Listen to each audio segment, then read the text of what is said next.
Selanjutnya akan dijelaskan oleh saya, Arya Purwana Putra. Tujuan dan manfaat.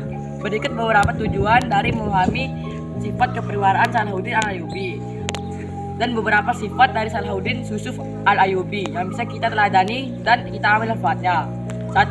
Dapat bersikap adil ke siapa saja serta memiliki jiwa kesatria dan perwira.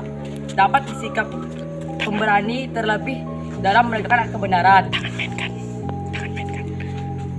Dapat menerapkan jiwa toleransi yang tinggi, yakni dengan saling menghormati dan menghargai menganut agama lain dan tidak memaksakan orang lain untuk menganut agama kita. Dapat menanamkan pada diri kita bahwa semua yang kita lakukan dapat dalam kehidupan ini semata-mata hanya untuk keridhaan Allah Subhanahu wa taala. Dapat bersikap pemurah dan penyayang terhadap siapa saja, terutama kepada orang-orang yang lemah.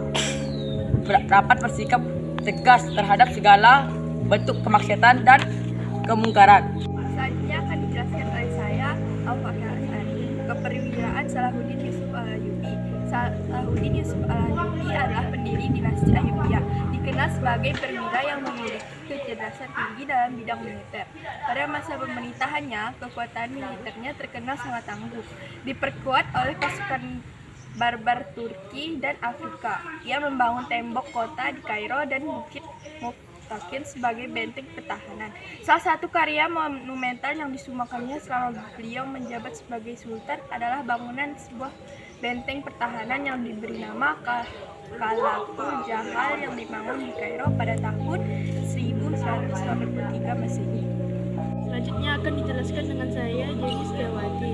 Kehidupan Salahuddin Yusuf Al-Ayyubi penuh dengan perjuangan dalam rangka menunaikan tugas negara dan agama.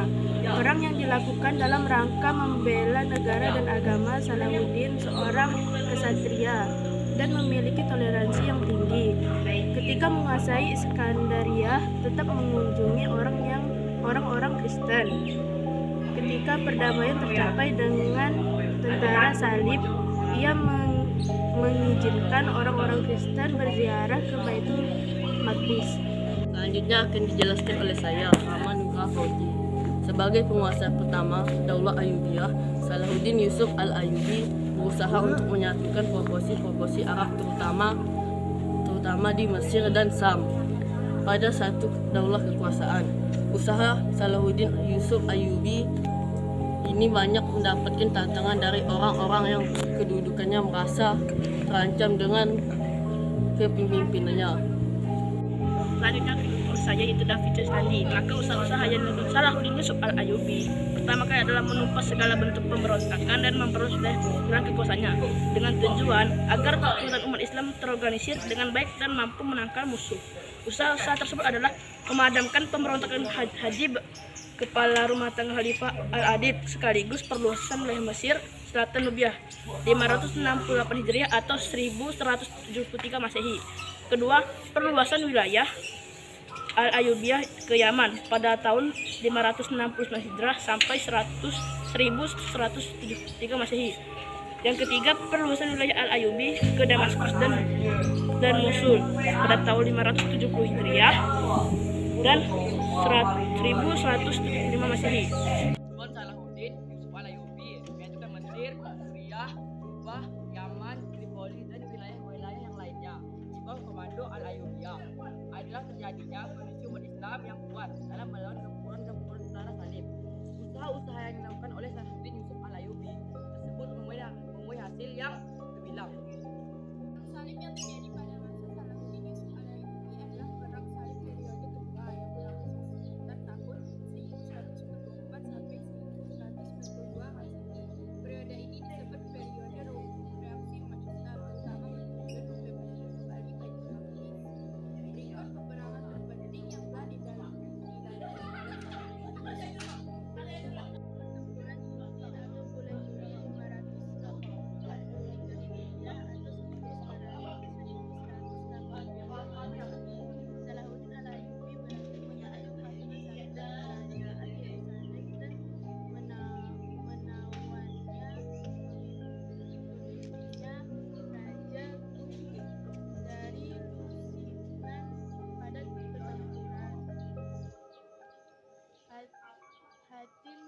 Hatim tahun 1187 Masehi mengakui kekalahan di Hunain.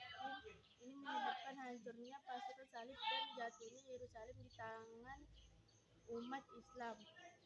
Jadi pemenang perang, Salahuddin Ayyubiyah memperlakukan tawanannya dengan baik. Raja Goldarii Lusignan diberikan minuman dan diperlakukan dengan baik dan dilepaskan pada tahun 1188 serta diizinkan untuk mengungsi ke kota Tirus atau Tyre. Al-Quds atau Baitul Maqdis pada tahun 2027 Rajab 583 Hijriah atau 1180 Masehi. Salahuddin Al-Ayyubi dikenal sebagai pribadi yang taat beragama. Dia membersihkan Masjid Al-Aqsa setelah membebaskannya dari pasukan salib, serta membangun madrasah-madrasah seperti pusat pendidikan. Yusuf al-Ayyubi adalah pahlawan besar bagi umat Islam.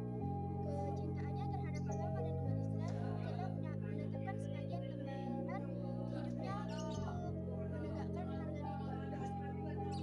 Kehadiran Salahuddin Yusuf al-Ayyubi dalam perang salib merupakan anugerah strategi yang dikembangkan oleh Salahuddin Yusuf al-Ayyubi dalam membangun koalisi umat Islam. Benar-benar telah menyatukan kekuatan umat Islam dalam membela agamanya. Keperwiraan Salahuddin terukir dalam sejarah, tidak hanya diakui oleh kaum muslimin tapi juga kaum Kristen. Atau hikmah. Kesimpulan, kepribadian Salahuddin Al-Ayyubi yang dapat kita teladani dalam kehidupan sehari-hari di antara lain adalah: 1. Mengikuti jejak sebagai seorang pemberani, bijaksana, toleransi. 2. Memiliki jiwa pemurah dan penyayang. 3. Mencintai ilmu pengetahuan. 4. Berjuang di jalan Allah. 5. Mengingat Allah dimanapun berada. 6. Zuhud terhadap dunia. Masih banyak teladan yang bisa kita ambil dari salah satu tokoh muslimin. Semoga sedikit ringkasan ini bisa mempertebal iman kita dan menambah semangat kita untuk menjadi pribadi muslim yang lebih baik. Hikmah yang dapat diambil dari keteladanan Salahuddin Yusuf Ayyubi selama jadi pemimpin adalah agar menjadi pemimpin yang taat beragama namun juga pemurah, rendah hati dan toleransi. Allah dimanapun berada sudah menjadi kebiasaan bagi Sultan Salahuddin menjadi kitab-kitab Al-Quran, membacakan kitab-kitab Al-Quran kepada pasukannya menjelang pertempuran berlangsung. Beliau juga sangat disiplin mengqada setiap puasanya yang tertinggal dan tidak pernah lalai mengerjakan sholat 5 waktu sampai pada akhir hayatnya. Sekian. Nah, tak terasa kita sudah sampai di penghujung penjelasan mengenai kepemimpinan Salahuddin Yusuf al-Ayyubi. Demikian beberapa hal yang kami bisa sampaikan pada kesempatan kali ini. Semoga bermanfaat bagi teman-teman dan lain-lain. Kami mohon maaf yang sebesar-besarnya apabila ada tutur kata maupun tindakan yang kurang berkenan bagi teman-teman sekalian.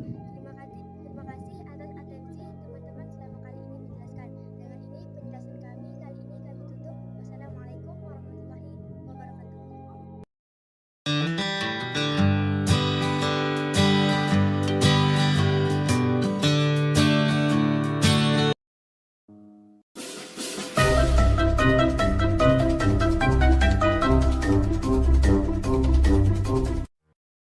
Selanjutnya akan dijelaskan oleh saya Rahman Nurullah Fauzi sebagai penguasa Selanjutnya akan dijelaskan oleh saya itu David Syestandi.